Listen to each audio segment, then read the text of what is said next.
Bienvenue sur l'Open Plateau au Salon Prime Vert. C'est la 40e édition du salon cette année, en 2026. J'ai le plaisir de recevoir Jean-Luc avec moi. Pour cette édition, on va évoquer les engagements, les luttes, la naissance du salon et la manière dont depuis 40 ans ça perdure à travers un grand témoignage et à travers aussi plusieurs manières de s'engager, que ce soit dans son métier, de manière associative, à travers les collectifs. On a une quinzaine de minutes pour évoquer tout ça. Bienvenue Jean-Luc. Bonjour. Merci. Alors, pour démarrer, donc, tu t'es installé en arboriculture il y a quelques années. Oui, c'était en 1977. 1977. Donc, et à l'époque... Au millénaire précédent. C'est ça.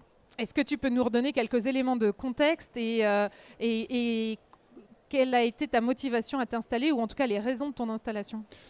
Dans un premier temps, je n'étais pas du tout parti pour m'installer, parce que j'ai travaillé dans le para-agricole, on va dire. Je travaillais en maison familiale rurale comme moniteur, on appelait ça moniteur de maison familiale rurale. J'ai travaillé dans Lyon, en Seine-Maritime, etc.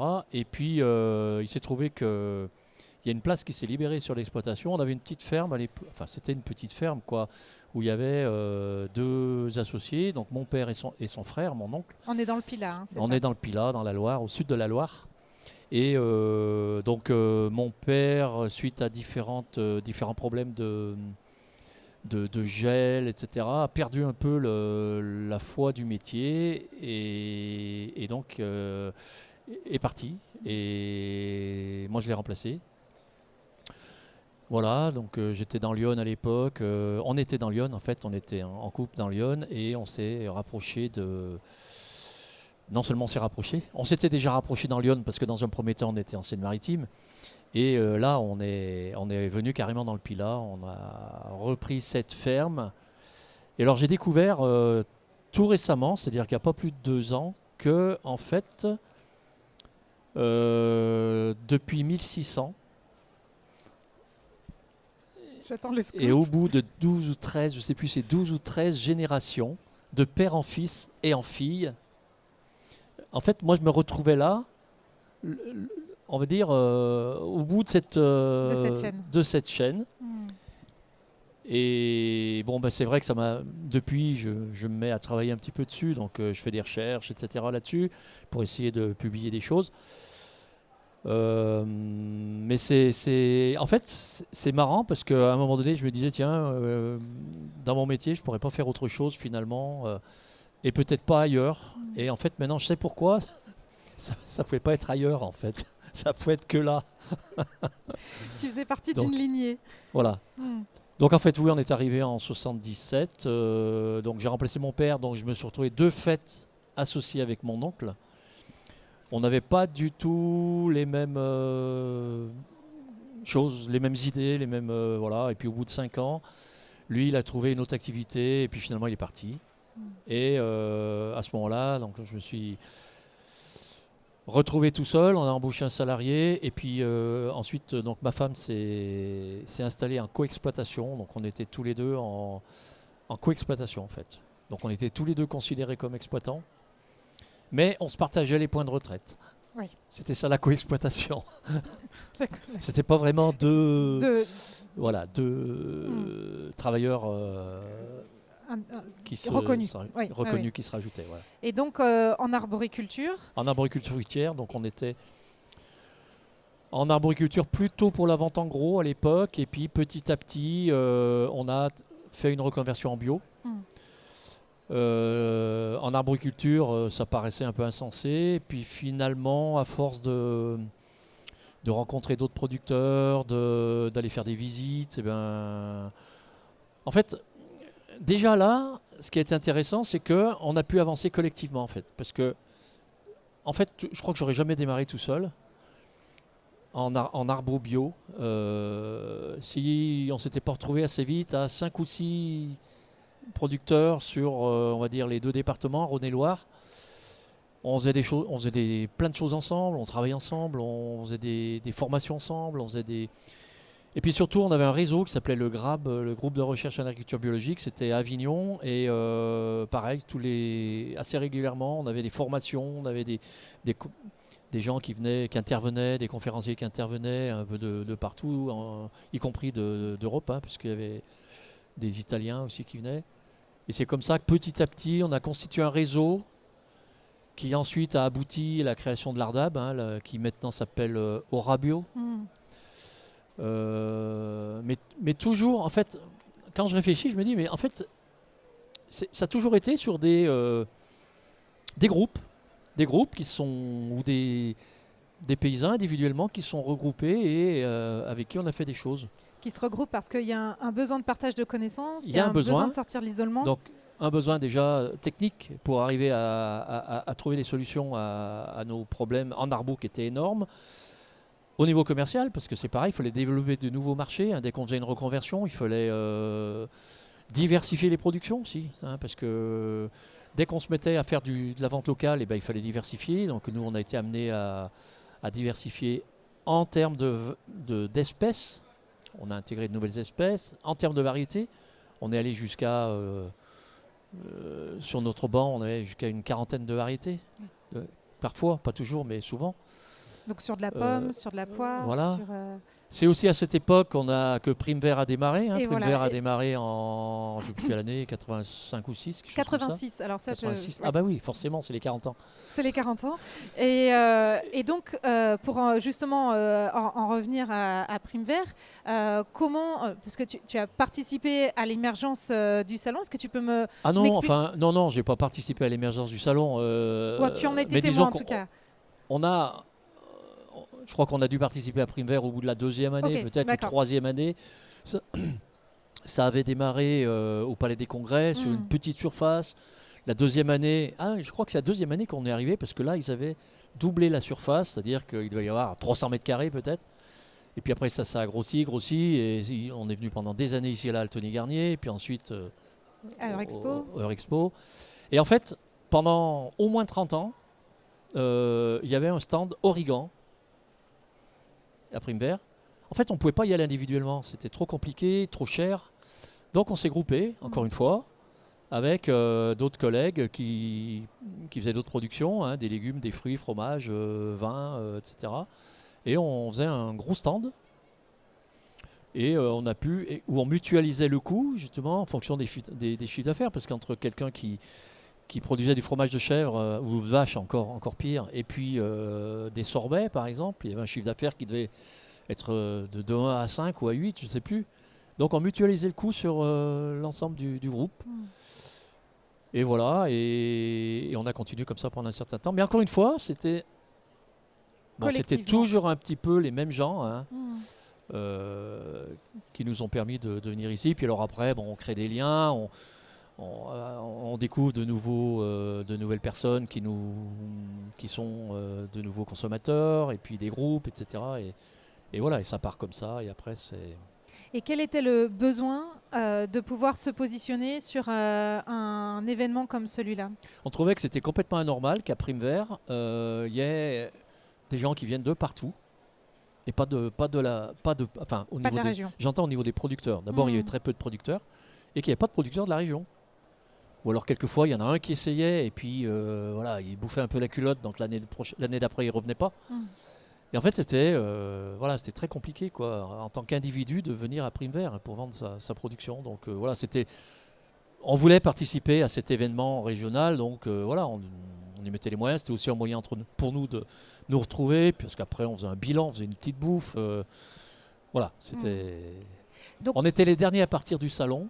Il n'y avait plus de cloison, il n'y avait plus rien, mais il y avait toujours le groupe Origan à une table. Ils savaient qu'il fallait nous laisser une table, de toute façon. Et on mangeait la soupe. Il y en a un qui arrivait, qui nous apportait la soupe. Et jusqu'à minuit, on restait.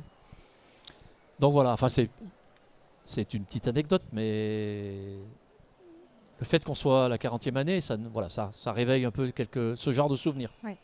Et donc, tu expliques que tu as rencontré des gens, créé des liens et de nouvelles problématiques aussi qui ont émergé à la fois dans le métier et dans des engagements peut-être plus militants. Il y avait un engagement à transitionner, à être en agriculture biologique, ce qui n'était pas évident dans les années 70.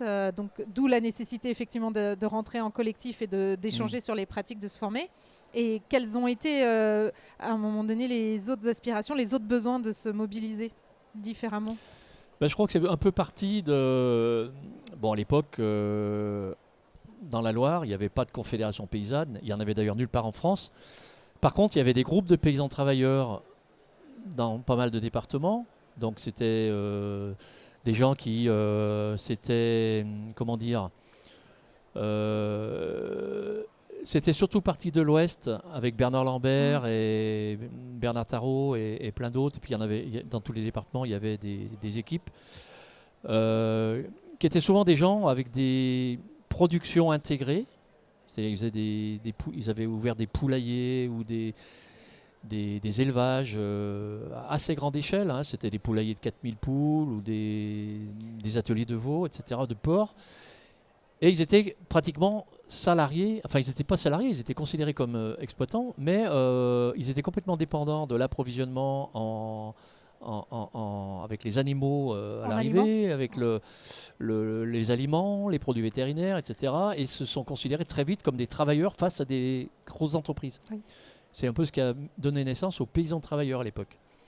Et puis ça évolue un petit peu. Il y avait Je ramène un petit élément de contexte quand même pour qu'on saisisse bien, c'est qu'on est dans une période où le productivisme dans l'agriculture est poussé très très loin dans son modèle. On dépossède la compétence aux paysans et de la semence et de l'obtention des animaux, comme tu l'expliques, donc des naissances en tout cas pour les poulaillers. Pas tout à fait pour l'élevage, mais en tout cas, le paysan, la paysanne se sent dépossédé de bon nombre de ses compétences et rendu dépendant de grandes... Il n'apportait que son travail. Il apportait que son travail. Et le jour où, par exemple, il y avait des trucs de multisociété aussi, parce que souvent, il y a une société qui fournissait l'aliment, mais en même temps, il y avait une autre société qui rachetait les animaux. Mais en fait, on se rendait compte que à la tête, c'était la même société. Et en fait, il suffisait que, par exemple, une de ces sociétés fasse faillite, par exemple le système de vente, enfin la société qui achetait, la société qui approvisionnait demandait aussi, il y avait des traites pour payer ces factures-là, et le paysan se trouvait complètement coincé parce que c'est lui qui avait investi dans le bâtiment. Donc c'était une dépendance totale.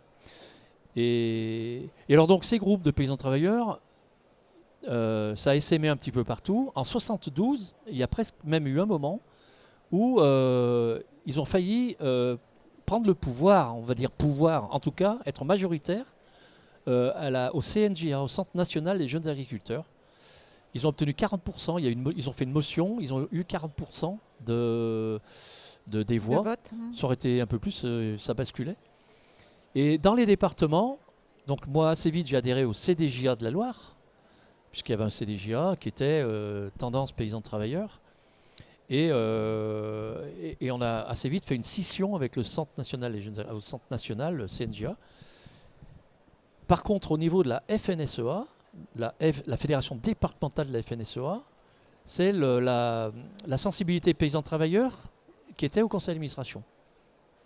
Il y a eu un vote une année où finalement la sensibilité paysan travailleurs est arrivée en majorité. Donc c'était des copains qui étaient à la FDSEA de la Loire. Et là, pareil, il y a eu plein de débats dans le département, dans tous les cantons, pour demander aux gens s'ils étaient prêts à sortir de la FNSEA, à ce que la Fédération de la Loire sorte de la FNSEA. Et en fait, pareil, on s'est retrouvé 40-60. Et c'est là qu'a débuté, donc, dans un premier temps, la Fédération nationale des syndicats paysans, pour la Loire.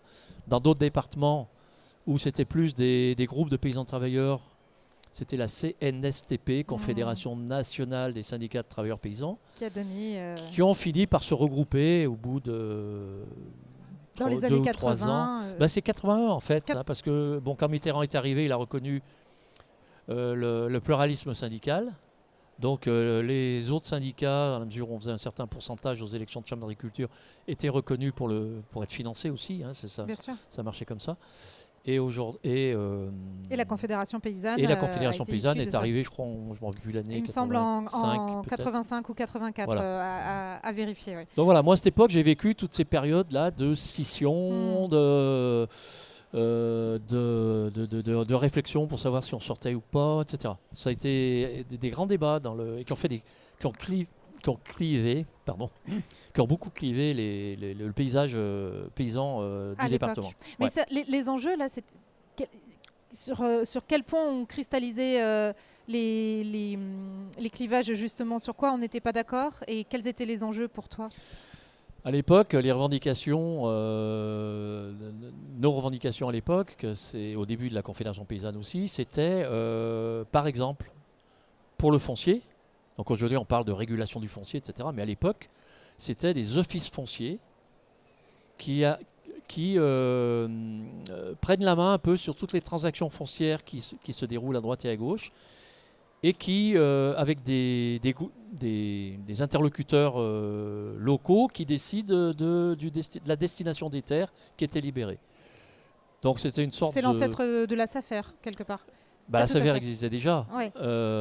Non, c'était autre chose que la SAFER, puisque ça pourrait être la SAFER. Ça aurait pu être la SAFER s'il avait été décidé que la SAFER soit là pour acheter toutes les terres qui sont transmises, enfin qui sont disponibles. Voilà, disponibles suite à la retraite, etc. Mais c'est pas le cas aujourd'hui. La SAFER, c'est pas son. Donc là l'enjeu, on est sur l'attribution des terres. Ouais. Et est-ce qu'il y en a d'autres? Oui, il y avait beaucoup d'autres choses. Il y avait aussi un gros truc, c'était mettre en place des quantums pour les prix, pour la fixation des prix, des quantums de production. Alors comment c'était le terme? C'est-à-dire que les prix étaient fixés pour un certain quantum de production par travailleur. C'est-à-dire que si on estimait qu'un couple de paysans pouvait produire, je parle en fruits, pouvait produire 50 tonnes de fruits, ça veut dire qu'en produisant 50 tonnes de fruits, il devait pouvoir vivre. Donc, comment on s'organise? Un prix était fixé pour qu'il puisse vivre avec ces 50 tonnes de fruits. Et s'il décidait d'aller plus loin dans la production, d'aller jusqu'à 100 tonnes, à ce moment-là, ça voulait dire que les 100 tonnes, il y avait un prix dégressif, et que un peu plus loin, à ce moment-là, on se mettait au prix mondial. Donc c'était un peu pour favoriser les installations et décourager l'agrandissement. Et sécuriser les plus petits. Voilà, donc ça, c'était dans le programme commun de la gauche en 1974. Vous pouvez regarder celui de 81, c'était encore dans le programme commun de 81, mais ça n'a jamais été appliqué. Donc ça devait être géré par des offices, donc office foncier pour le foncier, office par produit après pour la commercialisation. Et alors il y a des offices qui ont été créés, mais qui ont juste servi d'interprofession, mais qui n'ont pas du tout régulé le marché. Et après on nous a dit, maintenant c'est plus possible. C'est plus possible, il y a l'Europe et tout ça, donc on ne peut plus avoir ce genre de mesures parce que c'est incompatible avec l'Europe. Donc voilà. Et enfin, il y a eu quand même de grosses déceptions par rapport à ça, parce que on a cru quand même, on y a cru à cette époque. À l'époque, on a beaucoup, on a même participé à après la première élection de Mitterrand, il y avait le ministre du Travail, c'était comment il s'appelait, le maire de Roanne, je ne sais plus son nom, et son suppléant, qui était donc devenu député quand lui est devenu ministre, son suppléant, il demandait aux organisations départementales de bosser avec lui pour mettre en place, pour réfléchir à la mise en place de ces choses-là. C'est-à-dire qu'on a travaillé sur la mise en place des quantums en fruits, par exemple. Et puis, Et puis ça n'a pas abouti. Ça n'a pas abouti. Bon. Et effectivement, on va retrouver au fil des années des revendications qui sont finalement restées. Et aujourd'hui, quand on voit la difficulté dans laquelle se trouve le monde agricole, on se rend compte que ces revendications, elles ne datent pas de 2024, quand là, tout d'un coup, le grand public prend conscience d'une colère qui se manifeste. Elle est bien antérieure. Et que finalement, cette question de la... Alors là, on va partir... sur la lutte agricole et d'une demande de valorisation des métiers et des revenus. C'est vrai que quand on est mangeur, mangeuse, on n'a pas conscience de la technicité de la fixation des prix, de l'organisation du commerce à cet endroit-là. Mais si je relis aussi à tes autres engagements, donc, pour comprendre qu'en fait tout ça est très structurel, parce qu'on a d'autres problématiques qui arrivent. Il y a cette question des revenus, de la manière dont on va réussir à trouver un débouché pour vendre ces produits. Et puis, il y a une mise en concurrence effectivement avec le marché qui est mondial, et puis avec d'autres produits qui arrivent et qui sont un peu plus contestables dans la manière de produire une alimentation. Est-ce que tu veux me parler un petit peu de ces engagements-là ? Oui, alors toutes ces politiques-là, qui allaient dans le sens contraire en fait de ce qu'on revendiquait, en fait, ça a amené à quoi? Ça a amené à une disparition totale des paysans, vidage des campagnes. Ça continue. Enfin, il y avait déjà eu des gros vidages après la guerre et tout ça, mais là, je veux dire, ça s'amplifie. Aujourd'hui, je ne sais plus combien on est de paysans, on va dire peut-être une centaine de mille. 500 000 fermes en France. 500 000, oui. Enfin, oui, bon, mais et 200 qui disparaissent chaque semaine. Ouais. Bon, enfin, en tout cas, on était à 1 million il y a mais pour te donner un autre chiffre, 33% de la population nourrissait, un tiers de la population nourrissait l'autre dans les années 50. Aujourd'hui, les paysans représentent 1,6% de la population. Donc ça donne... ça donne et encore, on nourrit pas la population. Non, aujourd'hui ça part beaucoup sur l'export. Ouais. Donc voilà, le résultat de cette politique-là, c'est ça. Et en tout cas, c'est pas du tout une amélioration pour le paysan. Quand on regarde le prix des fruits notamment, là aujourd'hui, nous en culture biologique, on a des coûts plus importants, donc on a forcément un prix de vente plus important aux consommateurs. Enfin, plus important à l'achat, puisque globalement c'est peut-être pas plus important, mais à l'achat pour le consommateur c'est plus important. Par contre, on voit sur les routes, sur le bord des routes, ou dans certains points de vente, des pommes affichées à 95 centimes le kilo ou 1 euro le kilo. Donc si on transfère ça en francs, moi quand je me suis installé en agriculture biologique, enfin quand je me suis reconverti en agriculture biologique, à l'époque on travaillait avec des groupements, des comités d'entreprise, d'usines à Saint-Étienne, etc. Et on vendait les pommes, suivant le calibre, entre 3 et 5 francs le kilo. On était dans les années 77, pardon. 78, 80. Aujourd'hui, 1 euro, ça fait quoi? 6 francs 50, non? C'est ça? Oui. En 40 ans? Alors, nous, on ne les vend pas à 80 centimes, soyez tranquilles. Mais, pour dire, en fait, les prix n'ont pas changé. Et pour certaines productions, alors les rendements ont augmenté, forcément. Aujourd'hui, c'est 40, 50 tonnes en pommes. À l'époque, c'était peut-être 20 ou 30, 35. Mais les revenus, parce que tout le reste, les intrants, les services, tout ça, ça a doublé, triplé, etc. C'est vrai que globalement, les revenus n'ont pas, mis à part quelques productions dans des régions privilégiées, voilà, donc on peut comprendre qu'il y ait cette colère par rapport... Et en fait, tout ça, ça a été co-géré avec la FNSEA. Oui, bien sûr. Ouais. C'est pas la FNSEA avec que cette envie de poursuivre cette politique-là ultralibérale, produire des céréales pour après importer du soja transgénique, etc. Quoi. Ouais.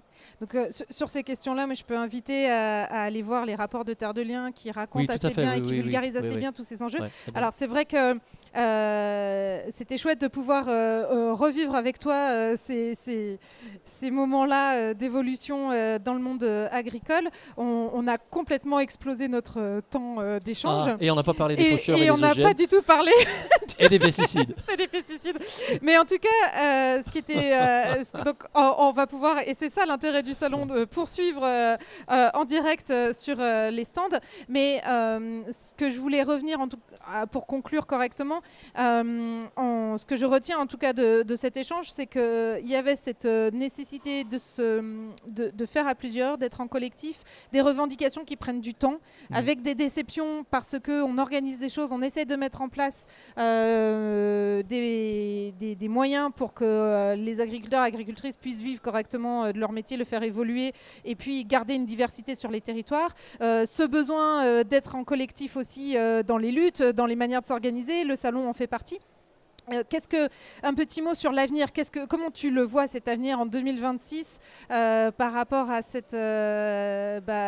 toute cette trajectoire vécue dans diverses associations engagées et militantes pour avoir une sécurité alimentaire plus importante. Est-ce que tu as une vision ou une transmission ou un conseil à donner pour après 2026 ? C'est vrai qu'aujourd'hui, si on regarde, je ne sais pas s'il faut dire objectivement ou d'une manière pessimiste plutôt, que ce soit sur la question des OGM, des nouveaux OGM, que ce soit sur la question des pesticides, quand on voit toutes les déréglementations qui sont en cours, c'est pas très réjouissant. Mais ce qu'on a vu et entendu là sur ce salon, dans les différentes conférences qu'il y a eu, notamment cet après-midi là, sur les pesticides, où on sent que